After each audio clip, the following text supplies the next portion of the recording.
매우 치명적으로 잘못 번역된 헬라어 성경 말씀이 있습니다.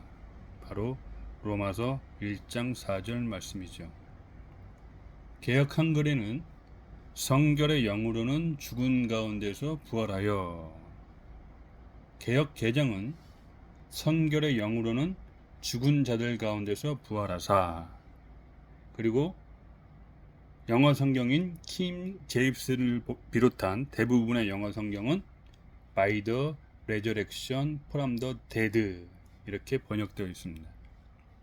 이 번역틀에서 알 수 있듯이 1장 4절에 묘사되어 있는, 기술되어 있는 이 부활의 주체는 다 예수로 되어 있습니다.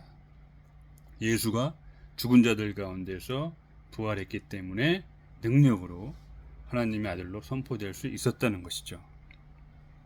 그런데 이 번역 매우 잘못된 번역입니다. 예수가 죽은 자 가운데서 부활했기 때문에 하나님의 아들로 선포된 것이 아닙니다. 헬라어 원문은 이렇게 되어 있어요. 엑스 아나스타세우스 네크론. 네크론이 죽은 사람들인데, 이 문장에서 형용 대명사 소유격 남성 복수로 쓰였습니다. 소유격입니다. 즉 죽은 사람들의, 그리고 아나스타세우스 부활에, 그리고 엑스 의하여, 즉 죽은 사람들의 부활에 의하여 또는 죽은 사람들의 부활로부터 예수를 하나님의 아들로 선포할 수 있는 근거가 생겼다는 것입니다. 여기서 즉 헬라어 원문에서 부활의 주체는 예수가 아닌 죽은 사람들입니다. 죽은 사람들이 부활하는 사건이 있었고, 그 사건으로 말미암아 예수를 하나님의 아들로 선포할 수 있게 되었다는 것이죠. 죽은 자들 가운데서 예수가 부활했기 때문이 아니라, 이런 차이는 매우 중요합니다. 근데 어떻게 이렇게 엄청나게 다른 번역을 할 수 있었을까요? 로마서 1장 4절은 잘 알고 있다시피 로마서에서도 핵심 중에 핵심이 되는 구절이고, 성경 전체에서도 매우 중요한 구절입니다. 로마서 1장 2절에서도 이미 얘기하고 있잖아요. 이 복음은 하나님이 선지자들로 말미암아 그의 아들에 관하여 성경에 미리 약속하신 것이라.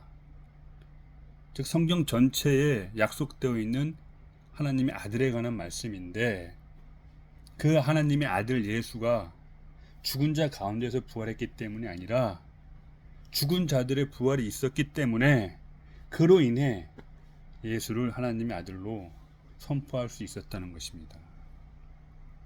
이 차이는 매우 중요한 차이인데, 어떻게 성경이 기록된 이후에 그 수많은 세월 동안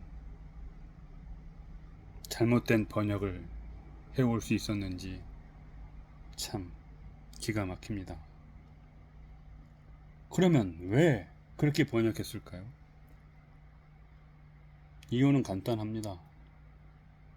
즉 죽은 사람들의 부활이 무엇인지, 실제로 그것이 무엇을 의미하는지 모르기 때문에, 그래서 그렇게 번역한 것이라 생각합니다. 그렇다면 죽은 사람들의 부활이란 과연 무엇일까요?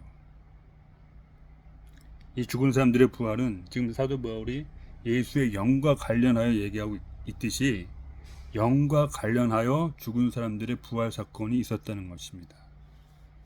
영적으로 부활했다는 것이 아니라 영과 관련한 죽은 사람들의 부활 사건이 있었다는 것이죠. 그 사건으로 인해 예수를 하나님의 아들로 선포할 수 있었다고 사도 바울이 지금 1장 4절에서 말씀하고 계신 것입니다.